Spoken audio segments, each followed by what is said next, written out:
दोस्तों, आदि सनातन धर्म में पशु हत्या, बलि देना और मांस खाना महापाप माना गया है। लेकिन इन नकली धर्मगुरुओं ने यह महापाप श्री रामचंद्र जी के माता पिता से भी करवा दिया। जब उनको संतान प्राप्त नहीं हुई तो उन्होंने एक पुत्रेष्टि यज्ञ करवाया था, जिसमें उन्होंने सैकड़ों पशुओं की बलि दी थी। आइए पढ़ते हैं वाल्मीकि रामायण। दोस्तों, यह है श्री वाल्मीकि रामायण हिंदी टीका सहित भाग 1।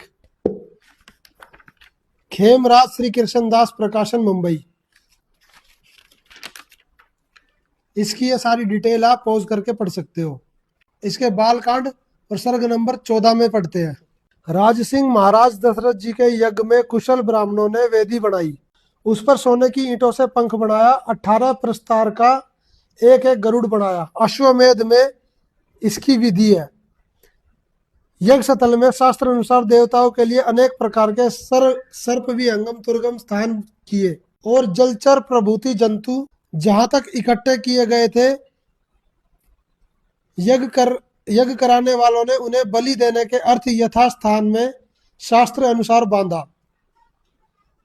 पहले कहे हुए खंभों में 300 पशु और महाराज का अश्वरतन यानी कि घोड़ा बंधा था। पटरानी कौशल्या जी ने, श्री राम जी की माता जी ने, उस अश्व की परिचर्या यानी कि उसकी चारों तरफ घूम के प्रोक्षण आदि करके 3 खड़ग से प्रसन्नता पूर्वक उसका वध किया, यानी कि 3 तलवार से उसके 3 हिस्से कर दिए। तदंतर कौशल्या जी वहां धर्म प्राप्ति की कामना से स्वस्थित हो उस अश्व के निकट एक रात्रि तक रही।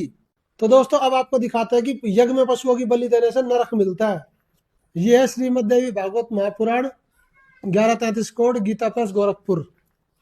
इसके पेज नंबर 630 पे लिखा हुआ है,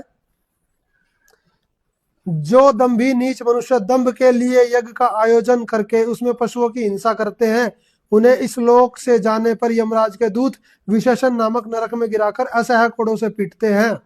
तो दोस्तों, इन नकली धर्मगुरुओं ने श्री राम जी के माता पिता को भी नरक का भागी बना दिया।